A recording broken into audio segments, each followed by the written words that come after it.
Heading डाल लो शून्य कोटि की अभिक्रिया के लक्षण।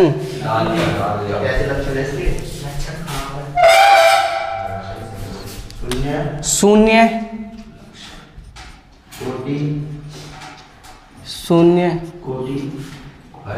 कोटि की अभिक्रिया के लक्षण। शून्य कोटि की अभिक्रिया के लक्षण। हाँ, इसमें नंबर 1 करके लिख रहे हो, नंबर 1 लिख रहे हो, ऐसे नंबर ऐसे 1 करके लिखो। शून्य कोटि की अभिक्रिया, शून्य कोटि की अभिक्रिया निम्न समीकरण का पालन करती है। शून्य कोटि की अभिक्रिया कौन सी समीकरण का पालन करे? के बराबर आर नोट माइनस आर बटे टी। शून्य कोटि की अभिक्रिया इस समीकरण का पालन करती है ना करती है भैया? हमने लिखा है समाकलित वेग समीकरण में निकालना था, और या करके भैया इसमें या करके एक और ले लो। जे एक और तो बेटा क्या था? के बराबर क्या था एक और? एक्स बटे टी। ये क्या था भैया? शून्य कोटि की अभिक्रिया इस समीकरण का पालन करती आ रही थी ना आ रही थी? हमने ये समीकलित वेग समीकरण पढ़ा था। हाँ, नंबर 2 करके लिखो। नंबर 2, शून्य कोटि की अभिक्रिया, शून्य कोटि की अभिक्रिया का वेग आर, शून्य कोटि की अभिक्रिया का वेग आर सदैव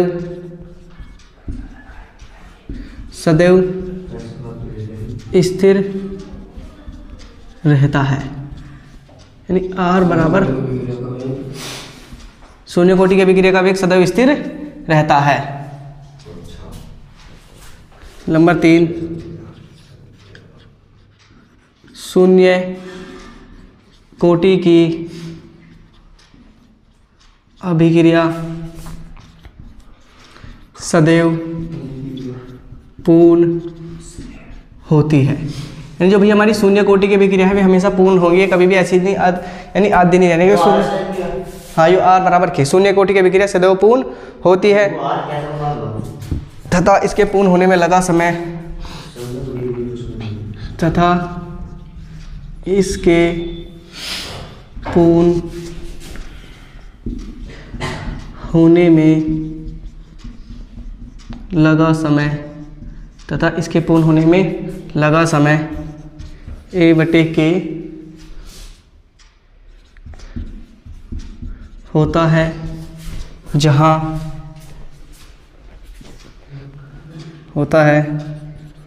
जहाँ ए बराबर हम आर नोट यानी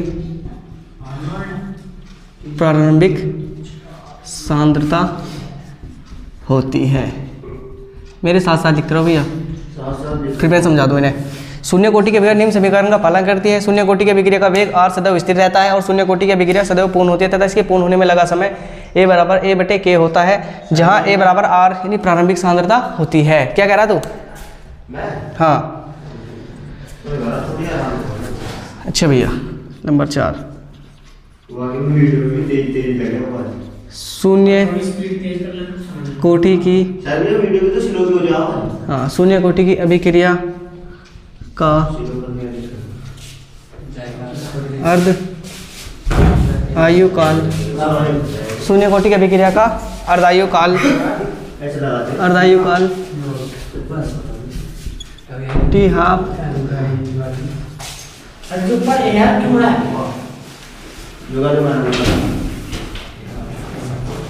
या आर नोट। हाँ, ये ए है, ये ए बटे के होता है। लिखो जल्दी से भैया।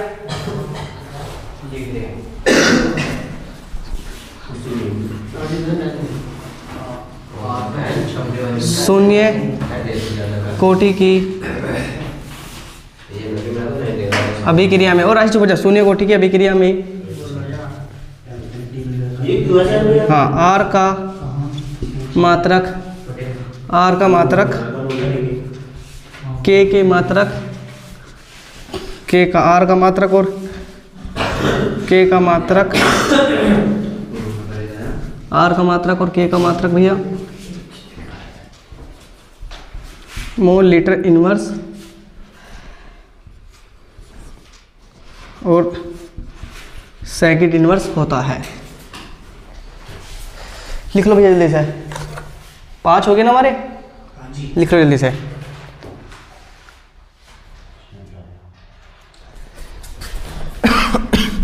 नंबर 6 वो लिख लो। यदि t1 समय में, यदि t1 समय में क्या कह रहा तू भैया, t कहाँ है, यू t हाफ है, इसे देखो चाहे तो हम t 1/2 लिख लो या t 1 से ही 2 करके ऐसे लिख लो। t समय में प्रोपोर्शनल है, t समय में उत्पाद की सांद्रता, हाँ उत्पाद की सांद्रता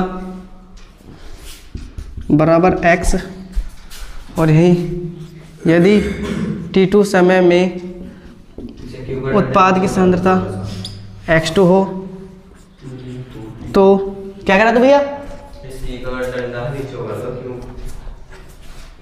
यू कह रहा क्या,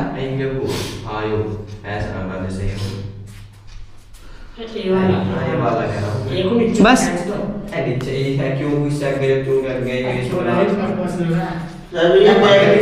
भाई पहले चुपचाप लिख लो। तो वेग स्थिरांक बराबर क्या हो गया,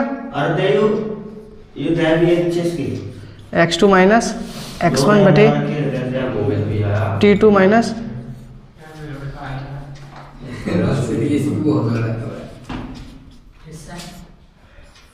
लिखो बेटा जल्दी से सारे के सारे। आ जाओ भैया, शून्य कोटि की अभिक्रिया के लक्षण देखो। कल हमने शून्य कोटि की, कल नहीं परसों पढ़ी थी शून्य कोटि की अभिक्रिया। हमने पढ़ी कि शून्य कोटि की अभिक्रिया निम्न समीकरण का पालन करती है। बताओ जब शून्य कोटि की अभिक्रिया के लिए हमने समाकलित वेग समीकरण निकाला था तो हमारा निकल कर आता ना आया था k बराबर r नोट माइनस r बटे टी या k बराबर x बटे टी वाले समीकरण, वेग समीकरण आई थी निकल कर ना आई थी। तो शून्य कोटि की अभिक्रिया किस समीकरण का पालन करती है, जो समीकरण लिख लिया इस समीकरण का पालन करती है। कोई पूछा लगा एक नंबर में भी दे दिया कि शून्य कोटि की अभिक्रिया के लिए समाकलित वेग समीकरण कौन सी होगी, दे देगा k बटे r नोट माइनस r बटे टी, टी यहाँ दे देगा या k यहाँ कर देगा, यानी इनमें से कोई इनके साथ क्या कर देगा, थोड़ी छेड़खानी कर देगा। तो क्या हो जाएगा फिर भैया, इनका ध्यान रखेंगे। नंबर 2 करके शून्य कोटि की अभिक्रिया का वेग r सदैव स्थिर रहता है। बताओ शून्य कोटि की अभिक्रिया का वेग सदैव क्या रहेगा हमारा, स्थिर रहेगा। क्योंकि क्यों रहता है, क्योंकि शून्य कोटि की अभिक्रिया की घात कितनी होती है, शून्य है। और फिर 1 हो जाने के बाद में r बराबर k आ जाएगा, नहीं आ जाएगा। हमने जब एक दिन अब से पहले कौन सी हेडिंग थी हमारी, वो ना हमने एक हेडिंग पढ़ी थी उसमें जब हमने जब हमारी क्या नाम लिख रहा है भैया, अभिकारकों की सांद्रता 1 थी तो भैया r बराबर क्या आ गया था हमारा, k आया था ना आया था। क्योंकि जब इनकी सांद्रता 1 रखी जाएगी तो इस 1 की गुणा करेंगे तो बराबर k के जितने हो जाएगा ना हो जाएगा।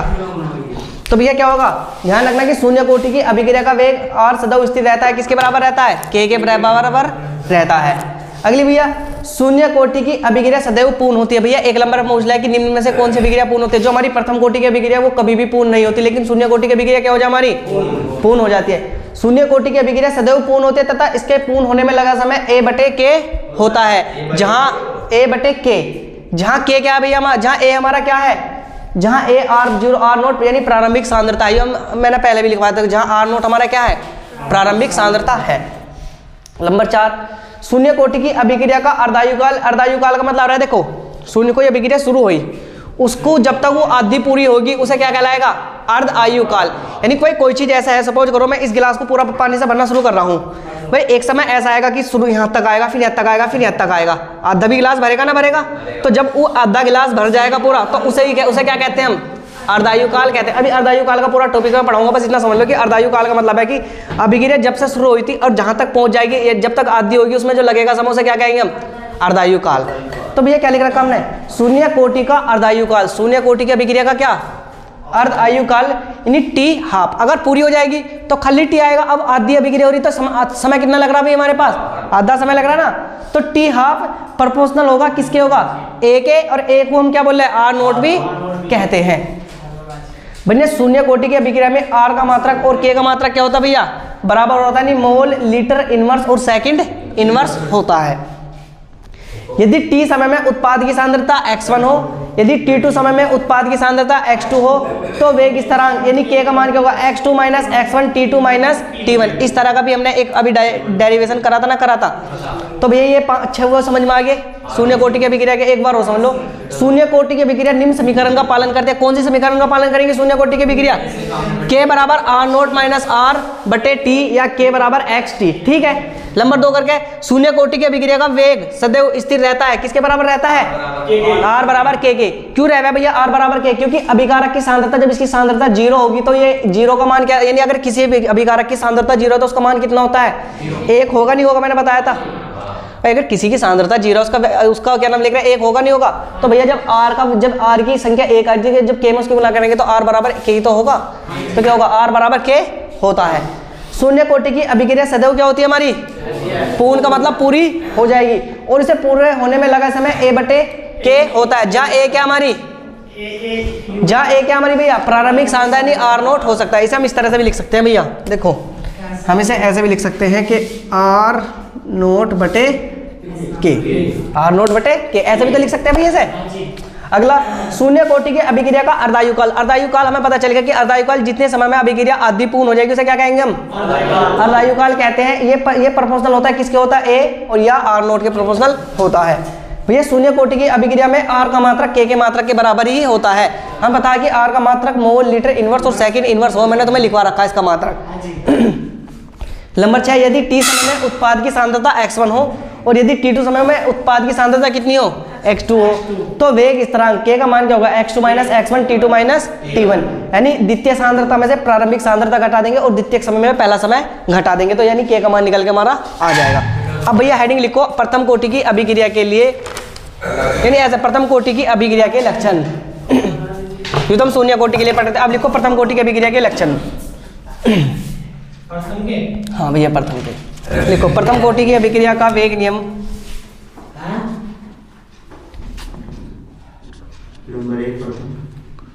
प्रथम कोटि की अभिक्रिया का वेग नियम क्या है, r बराबर k और r की घात 1 होता है ना। तो भैया वेग नियम ये तो होगा इसका, हमने कल लिखा था प्रथम कोटि के अभिक्रिया का वेग नियम r बराबर k और r की घात 1 होगी। क्यों होगा, क्योंकि हमें क्या करें भैया इसमें हम वेग नियम, हाँ। नंबर 2, प्रथम कोटि की अभिक्रिया में, हाँ, प्रारंभिक सांद्रता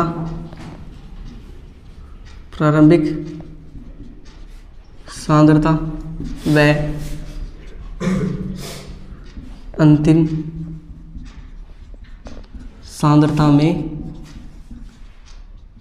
संबंध निम्न प्रकार होता है,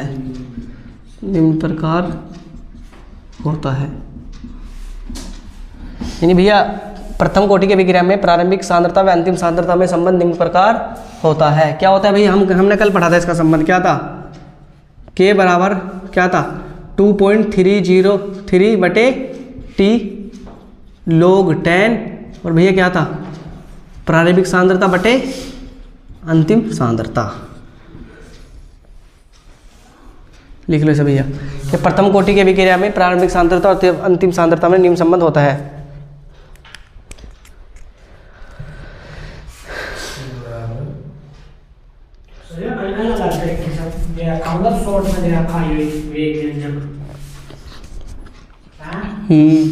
उसका क्या, यानी हमेशा चीज़ों को सही तरीके से पढ़ो। प्रथम कोटि की, अगर हम लॉन्ग चीज़ पढ़ रहे तो शॉर्ट तुम्हारे पेपर में जब भी याद रह जाएंगे, शॉर्ट ही पढ़ेंगे फिर कहाँ से कितना शॉर्ट कर देंगे। प्रथम कोटि की अभिक्रिया के लिए, प्रथम कोटि की अभिक्रिया के लिए r का मात्रक आर का मात्रक, प्रथम कोटि की अभिक्रिया के लिए आर का मात्रक मोल लीटर पर लीटर मोल लीटर इनवर्स व के का मात्रक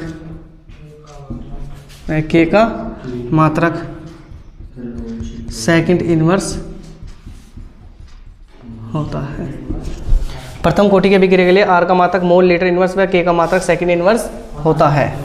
लिखो जल्दी से भैया।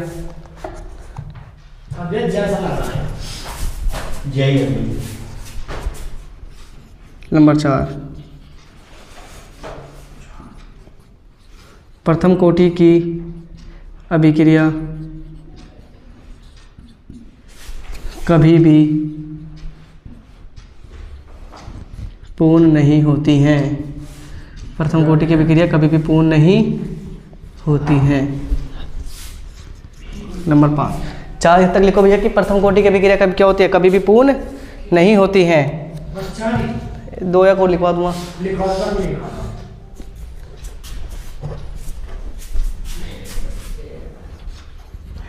प्रथम कोटि की अभिक्रिया में अभिकारक की सांद्रता n गुना करने पर अभिक्रिया का, प्रथम कोटि की अभिक्रिया में अभिकारक की सांद्रता n गुना करने पर अभिक्रिया का वेग भी n गुना हो जाएगा। प्रथम कोटि की अभिक्रिया में अभिकारक की सांद्रता n गुना करने पर अभिक्रिया का वेग भी n गुना हो जाएगा, परंतु k का मान भैया k का मान समान रहता है या उतना ही रहता है,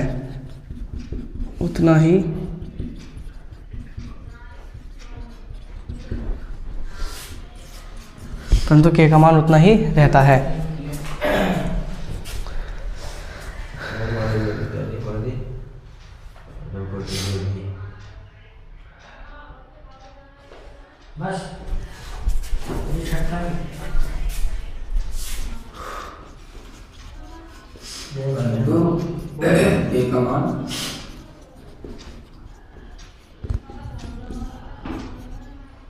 इसका औसत आयु काल लैम्डा बराबर 1/k n क्या आएगा, या गुणांक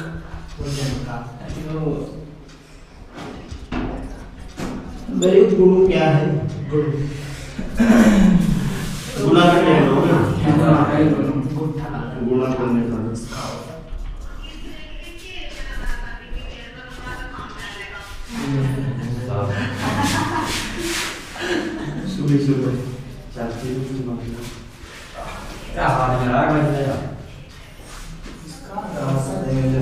लिखो बाबू। मैं देखो चुप, हमने पढ़ा प्रथम कोटि की अभिक्रिया, प्रथम कोटि की अभिक्रिया के लक्षण। हमें पता कि कल हमने पढ़ा था कि प्रथम कोटि की अभिक्रिया का वेग r बराबर k और r की घात 1 होता है। कल हमने लिखा था सबसे, जब हमने अभिक्रिया शुरू करी थी r बराबर क्या लिखा था हमने, k, r बराबर k और r की घात कितनी लिखी थी, 1 लिखी थी, नहीं लिखी थी भैया। प्रथम कोटि की अभिक्रिया में प्रारंभिक सांद्रता व अंतिम सांद्रता में संबंध निम्न प्रकार होता है। हमारी ऊपरली वाली क्या है, प्रारंभिक सांद्रता, निचली वाली क्या है, अंतिम सांद्रता। ये कल प्रथम कोटि की अभिक्रिया के लिए वेग समाकलित वेग समीकरण आई थी भैया, जो हमने कल निकाल के देखी थी। k बराबर 2.303/t log 10 और r नोट और क्या होगा भैया r0। ये प्रथम कोटि की अभिक्रिया समाकलित वेग समीकरण आई थी। और कभी पूछा लगा तुमसे कि प्रथम कोटि की अभिक्रिया में प्रारंभिक सांद्रता r0 व अंतिम सांद्रता r में संबंध क्या होता है, तो भैया ये वाला संबंध हमें लिख के आना है, ठीक है। प्रथम कोटि की अभिक्रिया के लिए r का मात्रक मोल लीटर इनवर्स व k का मात्रक क्या होता है, सेकंड इनवर्स होता है। प्रथम कोटि की अभिक्रिया के लिए भैया r का मात्रक क्या होगा, मोल लीटर इनवर्स व k का मात्रक क्या होगा भैया, सेकंड इनवर्स होता है। देखो अगर शून्य कोटि की अभिक्रिया की बात करें तो शून्य कोटि की अभिक्रिया में दोनों मात्रक क्या थे हमारे, समान थे, लेकिन इसमें क्या आएंगे, दोनों अलग अलग हो जाएंगे। प्रथम कोटि की अभिक्रिया कभी भी पूर्ण नहीं होती। और मैंने क्या लिखा था, शून्य कोटि की अभिक्रिया क्या हो जाती है, पूर्ण हो जाती है। लेकिन प्रथम कोटि की अभिक्रिया क्या हुआ जी बाबू हमारी, पूर्ण नहीं होती। इस चीज का ध्यान रखना कि प्रथम कोटि की अभिक्रिया क्या हुआ है, हाँ अंतर भी लिख सका। प्रथम कोटि की अभिक्रिया शून्य कोटि की अभिक्रिया में लक्षण आवे तो भैया जो है ना ये वो लक्षण कह रहा, अगर अंतर आवे तो एक तरफ प्रथम कोटि की एक तरफ ये शून्य कोटि की लिख के लिख दो।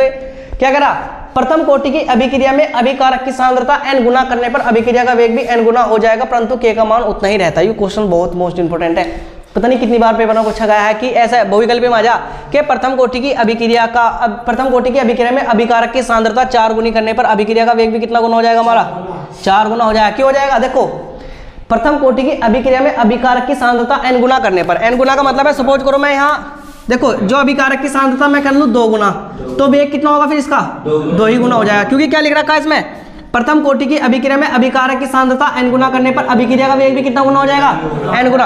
अगर मैं बात कर दूं प्रथम कोटि की अभिक्रिया में अभिकारक की सांद्रता 9 गुनी करो तो इसका वेग भी कितना हो जाएगा, 9 गुना हो जाएगा। एक नंबर पर बाबू कितनी बार पूछा गया कि प्रथम कोटि की अभिक्रिया में अभिकारक की सांद्रता अगर 3 गुना कर देंगे तो उसका अभिक्रिया का वेग कितना हो जाएगा, 1 गुना हो जाएगा, 2 गुना हो जाएगा, 4 गुना होगा, 3 गुना होगा, 3 गुना हो जाएगा। अगर प्रथम कोटि की अभिक्रिया में अभिकारक की सांद्रता 3 गुनी कर देंगे तो अभिक्रिया का वेग भी कितना गुना हो जाएगा, 3 गुना हो जाएगा। और ऐसे ही पूछ ले कि प्रथम कोटि में अभिक्रिया का वेग 8 गुना करने पर भैया जो हमारी उसका k का मात्रा कितना हो जाएगा, k का मात्रा उतना ही रहता है। समझ में आ गया।